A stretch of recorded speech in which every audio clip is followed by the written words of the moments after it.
I'm honored to share the stage for a keynote conversation with someone whose career really embodies today's theme. Erin Harkey has dedicated more than 20 years to helping individuals and communities thrive through the arts.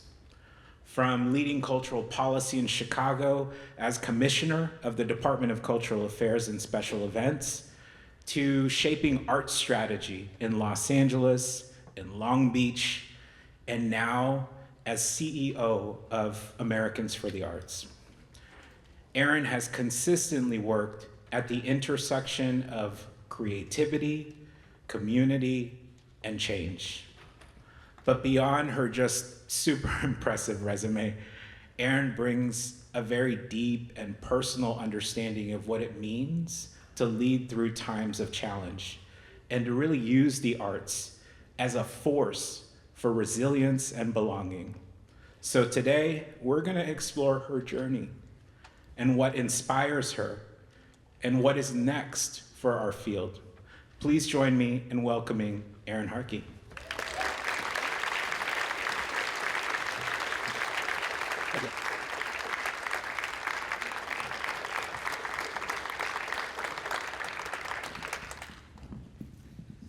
Hi.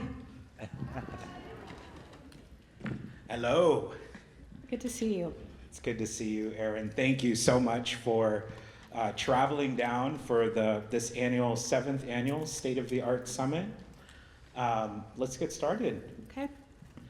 So Erin, you've worked across so many cities and contexts: Los Angeles, Long Beach, Chicago, and now on the national stage. Can you share a moment from your personal journey that shaped how you see the role of arts and culture in community life? Yeah. Well, first of all, hi everybody. It's really good to see you. I remember coming to this event when I was in Los Angeles. I think many of you know I am native to these parts. I'm a native Angelino, and so it's really nice to be home. So thanks you for giving me a reason to come home. Yeah. I feel like, I've been reflecting on this, and the first thing that I want to say is that I started my arts career here in Los Angeles working at the Japanese American National Museum just down the road, and had the benefit of working for some really important women who have now passed, Erin Harkey and Karen Higa. And so just being in this space makes me want to sort of just acknowledge, I think, the significant contributions that arts leaders have made in sort of helping me shape this career that I have. I think, I've been super fortunate for the last, 20 plus years. The majority of my career has been focused on local arts agencies. And it's given me a real appreciation for, I think, the deep work that happens in communities and the role that the arts play in helping to support, drive, catalyze, I think, meaningful change in communities. One of the really fortunate things that sort of happened to me, I started working at the Japanese American National Museum. I worked for a time at the Music Center of Los Angeles County, and then went back to grad school at USC. And I had a good academic advisor that advised me that in addition to the sort of public art administration degree that I was pursuing, that I should also consider a dual degree in urban planning. Mm-hmm. And that changed and gave me access to language that I think was really important and has really driven my career in terms of being able to, I think, speak across, I think, government, right, in terms of articulating the role that the arts played in helping to drive overall health and community sort of objectives. I started off in the sort of public art space, which was also really important, I think, for my development, because it both, number one, sort of taught me how to sort of negotiate within communities, how to be of service to communities, how to be a facilitator rather than an imposer in communities. And I think also as I was coming sort of age, it was right around the time that sort of placemaking was becoming a thing, a buzzword, but also just a lot of resources were being put in that direction, which meant that a lot of that sort of public artwork started to evolve into something that was much more sort of comprehensive, and really made me like a generalist in terms of how I thought about all of the resources that were needed, and in particular thinking about, I'm looking for some friends in the audience, but work that we did in Willowbrook when I was at LA County that is still going on to this day. And is that Karen? Yes, hi Karen. And then also work that we did subsequently in sort of Antelope Valley, I think, which was really important. So I think just the opportunities that I've had, I think in local government to be deeply invested in working on behalf of communities has been sort of the deep inspiration of my career. That's amazing, Erin, and it's just so inspiring to hear all the different organizations across Los Angeles. I'm hearing you shout out a few organizations that I think might be in the house here, and then also just cities and USC and UCLA and all of them. All of them. Just it's amazing to hear your roots here in Los Angeles, and to have you back here in Los Angeles. So, we're living in this moment where the very foundation of democracy feels unsettled. Freedom of speech is under attack, and we're experiencing the first government shutdown since 2019. So many of us in this room are asking, what's next? In times like these, the roots that we return to, both personally and organizationally, really matter. My understanding is that roots, that's something that you and your team at Americans for the Arts are really thinking about at this moment. And so how are you and Americans for the Arts rethinking how you define advocacy at this time? Yeah. Well, I just want to sort of say one thing I think was important. I saw Kamala Harris 2 days ago at an event at the Getty, and she said something that was important for the framing on this sort of like chaotic nature of this, that sort of changed my perspective, because it does feel very chaotic, but it's not because it's unorganized, it's because it's like high velocity, like it's moving very fast, which, has everybody sort of head spinning, right? Off kilter in terms of, I think, the stability that we need to sort of, be able to sort of chart a course. But I think that distinction is an important one for me as I sort of start to think about what's next. So, Americans for the Arts is a 65-year-old, organization. It's gone through a significant amount of change, I think, ultimately for the better in the last 5 to 6 years, but I think that there's a deep need right in this moment to sort of rethink the work of the organization and to make sure that it is deeply aligned and in service for what the community's needs are. So I tell people that my job right now is to sort of understand what it means to build an organization, and also rebuild an organization, and then also what it means on the other side to sort of meet the needs and looking for sort of the sweet spot in the middle in terms of where those two things meet. And there's a lot of, just sort of general, I think, repair work that, we're working on in terms of rebuilding those relationships. For a lot of us of a certain sort of generation, Americans for the Arts was a big part of our careers. I spent a lot of time on the Emerging Leaders Network. I spent a lot of time working on public art stuff. And so I have a sort of memory and sort of connection to it in terms of the role that it played in my early development, which is part of, I think, the reason that I was attracted to this job. But I also realized that the field needs something sort of radically different.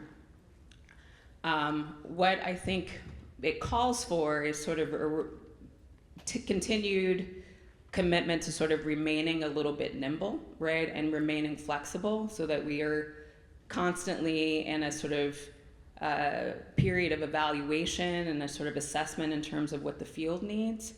But it also means that, we are not necessarily the leader on everything, right? It means that we are a much more collaborative partner. In some cases we lead on things, in some cases we, lead from, we support from behind, or in some cases, we're, in deep partnership with other entities. And so I think that how we are seeing, program and program development and reestablishing of sort of initiatives and strategies for the agency are really thinking about where partnership exists. And that's a really exciting place to be, because I think it acknowledges, I think, a way of operating as an organization that maybe this organization was not historically so good at. So I think I'm excited about sort of the idea of sort of repositioning how AFTA shows up and how people sort of perceive it as an organization. I really, really appreciate that, Erin, and I think that's one of the very difficult things about leading an advocacy organization is there's so much need, and really figuring out where, with limited capacity, also where do we focus that advocacy, that limited capacity. I'm really curious how you're thinking also about advocacy around non-arts issues, mm-hmm. whether that's something that you're thinking about at this moment too, because to be really frank, the attacks that we're seeing and experiencing go well beyond the arts, but nonetheless impact artists and creative workers. Thinking about the attacks on healthcare, thinking about the attacks in higher education, that are impacting future creative workers. And so just curious how you're thinking about that cross-sector advocacy at this point. Well, I'm excited. Next year we're going to be launching a sort of national advocacy initiative that will allow us, it's going to be supported by the Bar Foundation, will allow us to do sort of that assessment of what advocacy in this country looks like. And it's not so much like sort of an exhaustive list of these are all of the advocacy organizations, but sort of looking at like typology and type, and also looking outside of the arts sector to, sort of build alliances, but also to learn something about effective advocacy. I think, coming into this capital A advocacy position, I've been in government, so I had like a little a advocacy by my name, but now I have a capital A advocacy. I think, I want to say this carefully, I think there's a lot more room for innovation in this space. And I think that there's a lot that we need to do to increase the effectiveness, the coordination, the strategy behind how we move together as a set of people with maybe, different sort of specific agendas, but an overall sort of objective. So how we, consider all of the things that we need to consider, but also move forward as a sort of collective, as a movement, right, is something that we're all sort of trying to figure out how that actually works. But I think, adjacent to, we can look at any sort of social movement, and the arts have played a significant role in everything, right? It has been an important part in the sort of civil rights movement, in the environmental justice movement. Like, we have had a role to play in all of those things. And so I think as we are, thinking about, what advocacy looks like in the future, we need to sort of acknowledge the sort of relationship that we have as creatives and artists to just not only advocating for our own interests, but advocating for the interests of the broader community. So I'm excited to see where that, lands, but we are going to be spending some time, I think, trying to think through those sort of stickier things that hopefully, right, leads to sort of a series of, recommendations, ideas, and potential areas of investment that will help strengthen this sort of ecosystem overall. That's super exciting, and please continue to keep us all here in Los Yeah, Angeles. I'm gonna call you about it. Yeah. Updated on that very, very important project. Recently, Erin, I was listening to former Speaker Nancy Pelosi speak at a press conference, and she said something that really resonated, and I'm gonna quote here: "We always need to keep an eye on what needs to be done to meet the kitchen table needs of the American people." For many of us in this audience, part of our advocacy is asserting that arts and culture belong at the kitchen table, that they're not luxuries, but that they are essentials. While the arts might not always impact people's pocketbooks directly, they profoundly affect mental, emotional, and community well-being, especially in times of crises. And so from your point of view, how can our sector more effectively make the case for the arts as essential tools for healing and recovery? Well, there's a statistic that I quote a lot that I think is important. And it was a public opinion survey that AFTA did a couple of years ago that revealed almost 80% of Americans believe the arts are personally important to them. Like, in a country of that size, to me, that's almost everybody. Like, if you had asked the question slightly different, you would have gotten an even higher, right, response. So to me, I think we have maybe tried to spend a lot of time convincing people that the arts are important, but I think what I'm saying is that people already believe that the arts are important. Like, that is something that we sort of universally share. There's not a single one of us that does not have a personal connection to this. But being able to flip that, right, to turn that, to be able to connect people to that, to the point that they're willing to fight for it, that they know that it needs to be resourced, right? That they're willing to actively work on behalf of it is something sort of different, right? And, people in the same breath will say, yes, the arts are personally important to me. Do you think the government should fund them? No, right? So that's the trick. I was on a panel a couple of days ago in Washington, D.C., and we spent a lot of time talking about what is the most effective argument. And the truth is there are a lot of effective arguments. We have all of the arguments, right, of why the arts are important. We can tell you how it improves student outcomes, how it improves economic vitality, how it's a tool for health and community well-being. We have all of those things, and I think what it is important to us is to understand who we are speaking to. There's a study that's coming out, I think, in a couple of weeks. I'm not going to say too much about it because I don't want to blow the excitement of the announcement. But it actually just surveyed sort of conservatives and Republicans and asked them what the most impactful argument was. And for years, we've been thinking that the economic development argument is the most effective, but it's not. It's the health argument.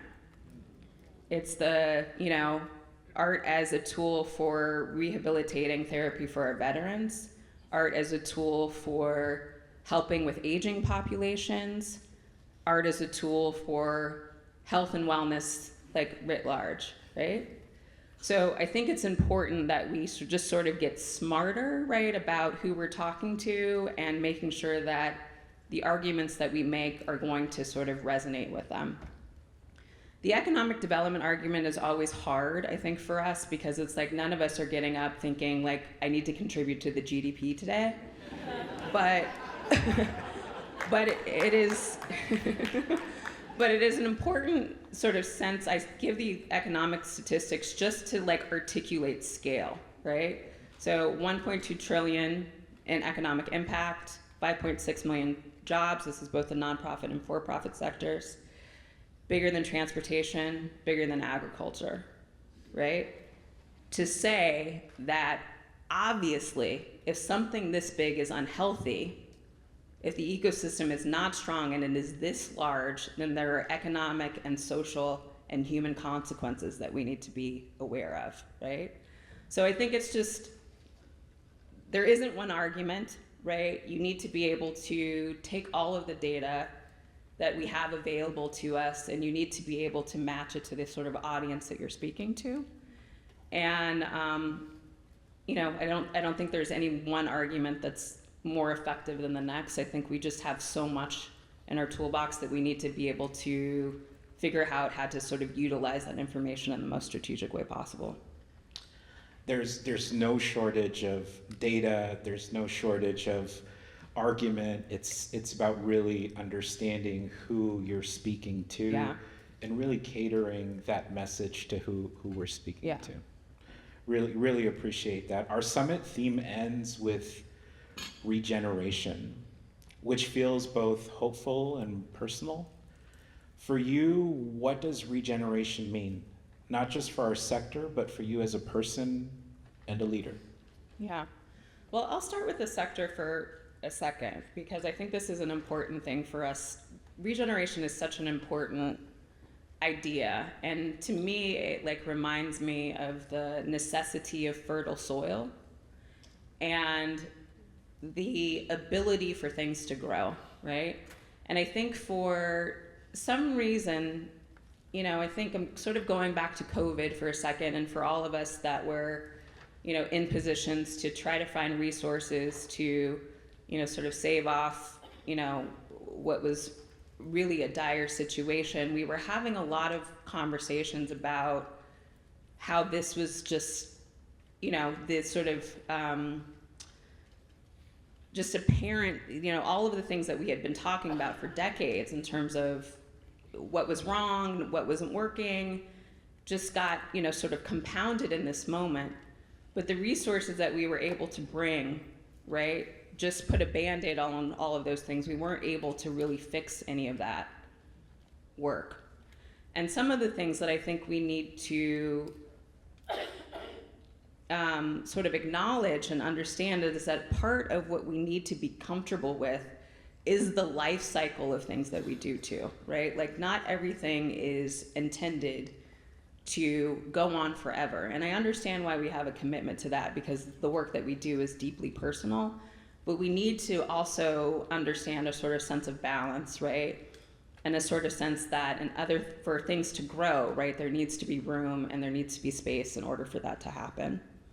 So I just want to sort of say, in terms of, you know, the ecosystem and the sort of sense of regeneration, that we need to sort of seek balance here. And we need to not be afraid, in some senses, to sort of let go. That allows for, I think, real growth and opportunity. In terms of, like, you know, my organization and AFTA, I think, you know, we are also in a period of sort of regrowth and regeneration. And I think I mentioned this earlier, you know, maintaining, I think, flexibility and responsiveness is part of that process. And I think that is also how I have, you know, attempted to live my life, and also, I think, focus my career. My dad always said when I was growing up, that you need to have, like, your antenna up, like, you need to be deeply, like, in tune with the world, and you need to be able to, you know, go with the flow and respond to what's coming to you. And so, you know, there have been moments in my own, you know, career, even recently, where I was, you know, like, shocked by something that happened or didn't happen. But ultimately, you know, it led me to this place. And I deeply believe that I'm exactly where I'm supposed to be. I also, you know, leadership is an interesting thing for me. I think there are people out there that, like, want to be leaders because they want to lead. That's not my personality or my vibe. I think I'm a leader because I have a set of skills that make me, you know, good at leading things, or a certain perspective or a certain set of lived experiences. But it also means that I can recede when needed. Like, I'm not tripping off of any of that. And I really try to surround myself with people that are also leaders. so that we can, like lead together. So yeah, I think it's just a, overall sense of like, balance, wanting to be in community with people, wanting to be responsive, wanting to not take up too much space, but really to, be thinking of the well-being of the like collective, is what I really am trying to do. Well, Erin, I've said this to you in private before, but I just want to say it to you here at the summit. I just so grateful for your leadership, and I absolutely think that you are the right person leading Americans for the Arts at this time. So Thank you. and please know that at Arts for LA, you have a partner. Yes. And this is a community of incredibly powerful advocates that show up and that have been driving change now here in Los Angeles for 20 years. It seems that you've been a part of some of our summits too in the past. I know this organization well. So just know that you have a partner in Arts for LA, and really looking forward to just everything that is coming out of Americans for the Arts and how we can collaborate on efforts together.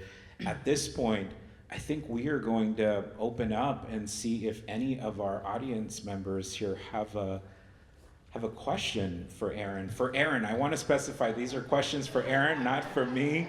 This is a Q&A.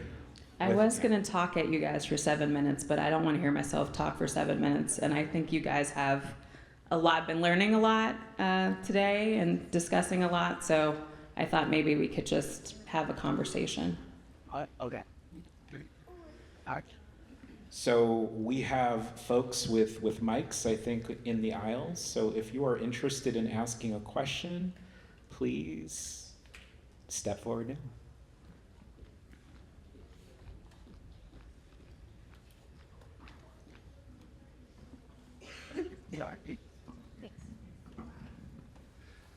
Hi, my name is Michaela Buckley. I'm with Theater Commons Los Angeles. Some of the conversations we were having in other groups is how do you maintain hope, or what is giving you hope right now, or optimism, or just keeping you sane while you try to do this work? Yeah.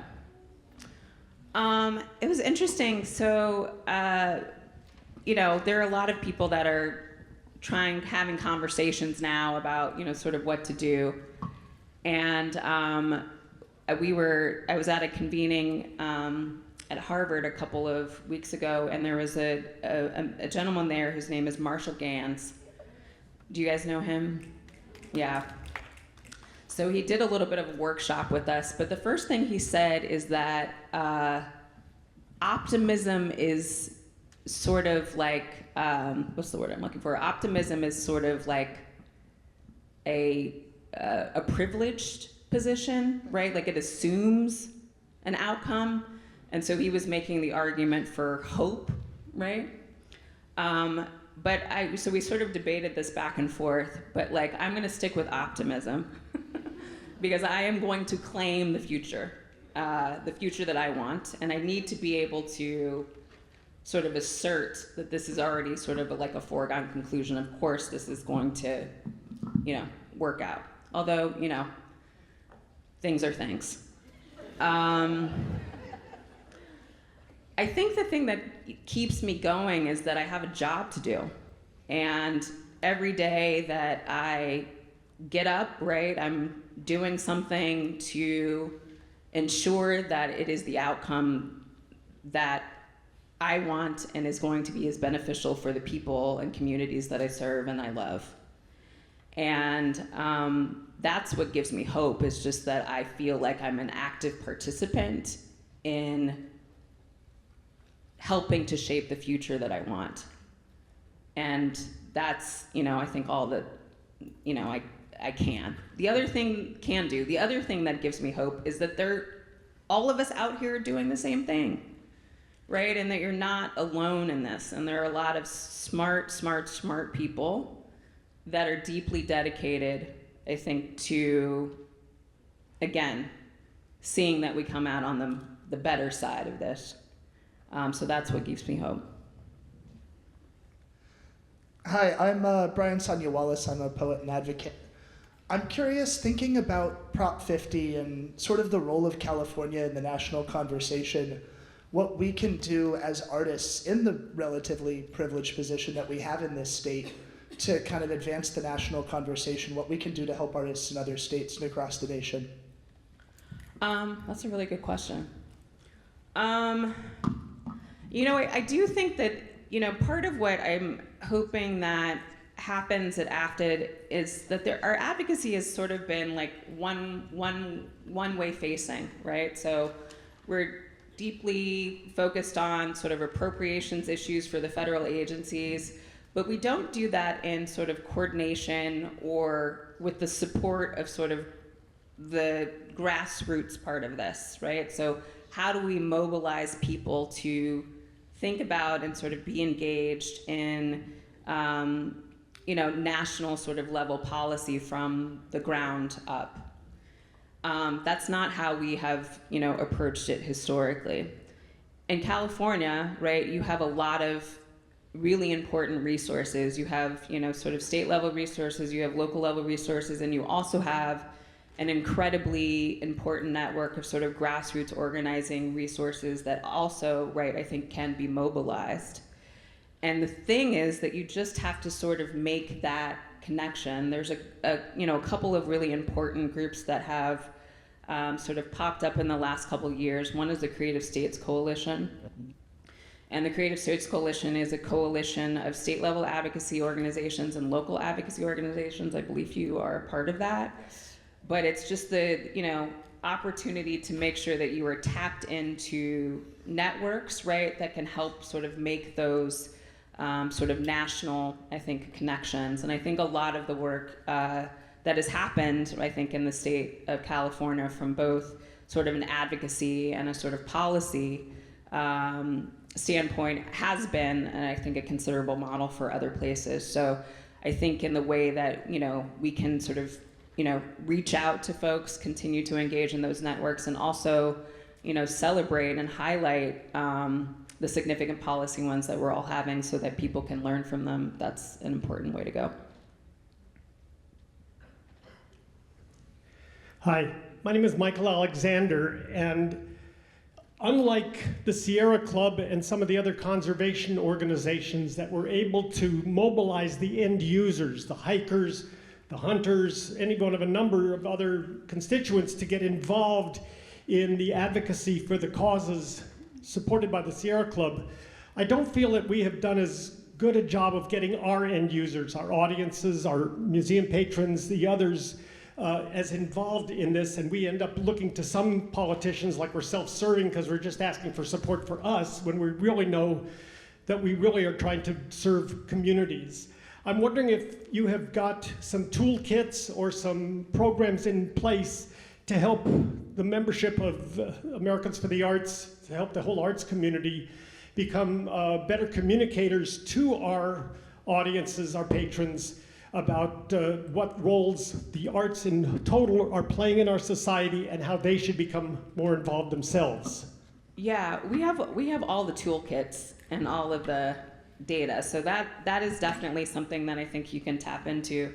But I think you make an important point that I just want to echo, and is that in advocacy we do a lot of preaching to the choir in some ways, right? We need to be able to figure out how to bring more people into the fold and how to activate, I think, those that are closest to us, our audiences, et cetera, is part of that, sort of process. So all of the data is there, I think, and at your disposal that you can use. We've got toolkits, we've got, most important advocacy statistics as it relates to user behavior, audience behavior, economic impact, arts education for sure, and all of that stuff is sort of readily available on our website.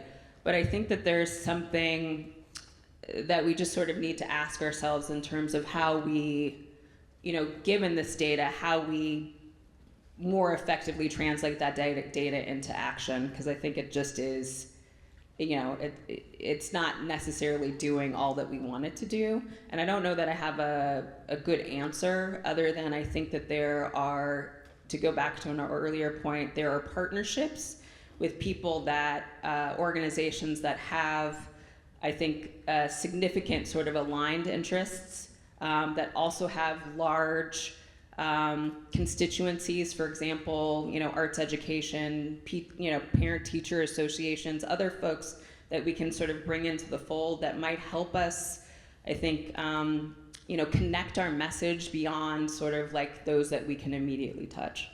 So I think looking for those sort of strategic partnerships is an important part of how we increase the sort of numbers in terms of who's supporting and advocating on behalf of the arts. Good afternoon. Erin, thank you so much for being here, and thanks to Arts for LA for having this summit. My name is Marie Kellier, and I am the creative director of Los Angeles Carnival.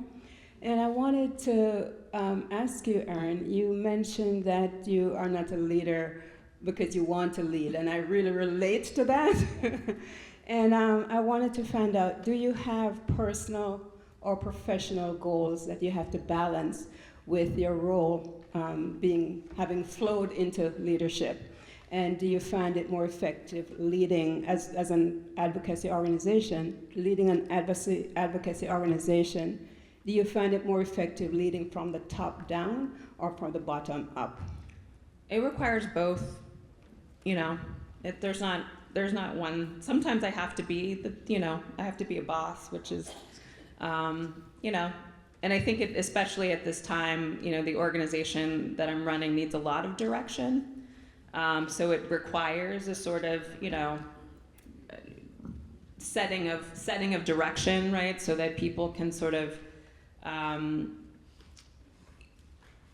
follow, and sort of things can sort of get in line. But there's a lot of like trust that is required to convince folks that this is the sort of right way to go.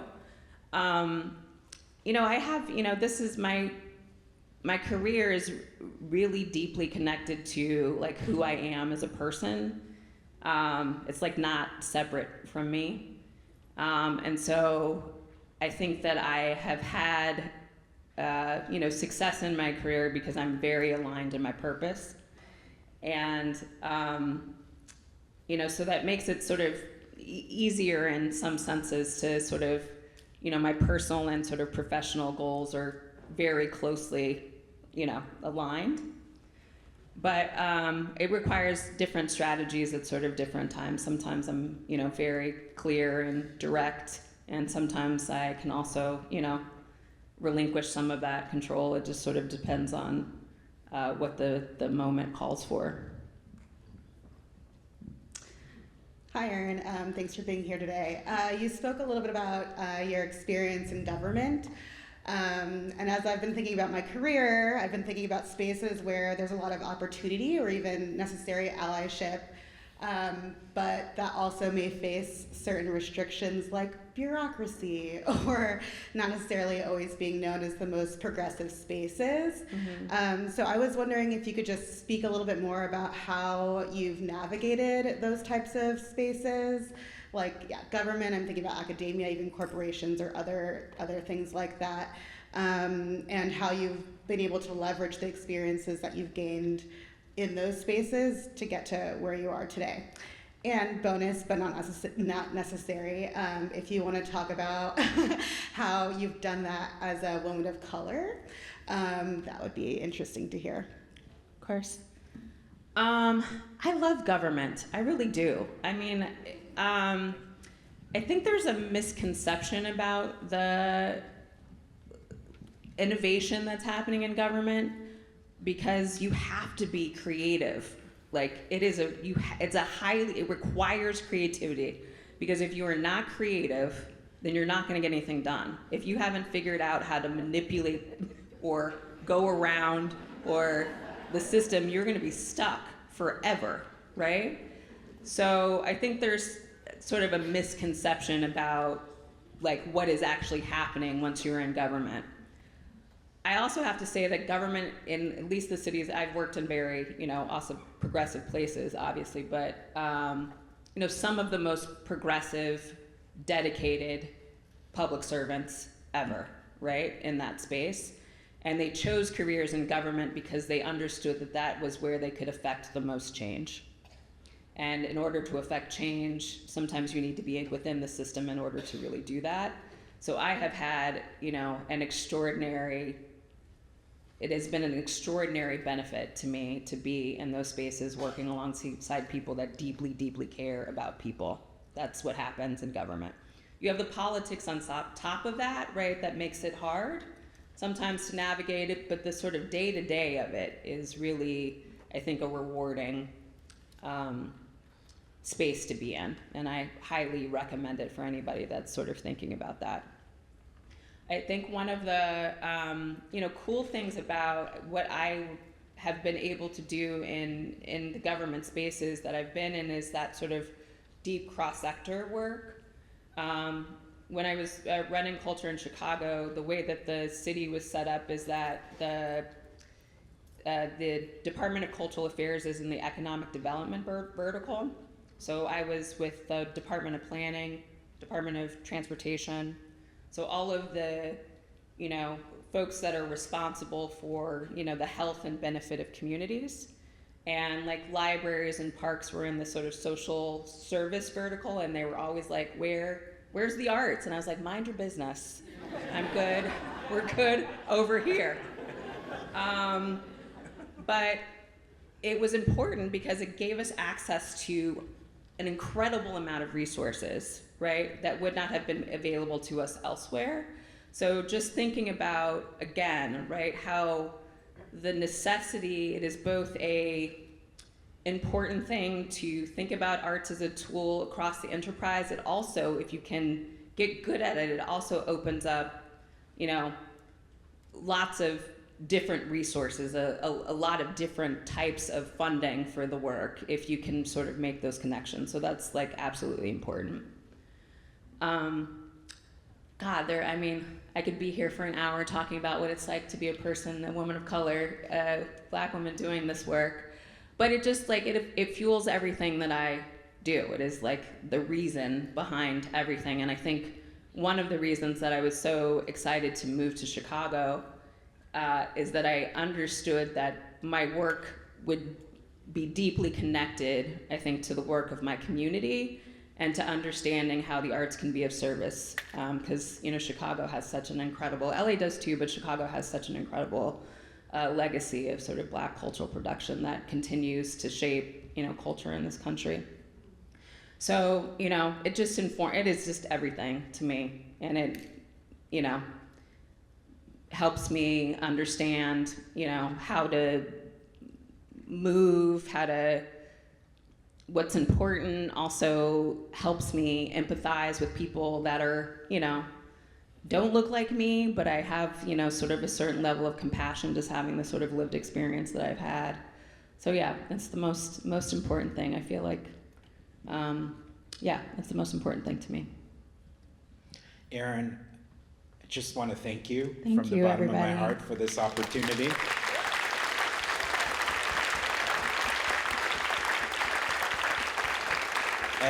And just want to thank, this wasn't a fireside chat just between the two of us. This was a fireside chat between all of us. So thank you for your participation. And Erin, thank you for flying down to come see us. Thanks, here I in got to LA. see my mom, so it's all good. Thank you. It's all good. Thank you, everyone.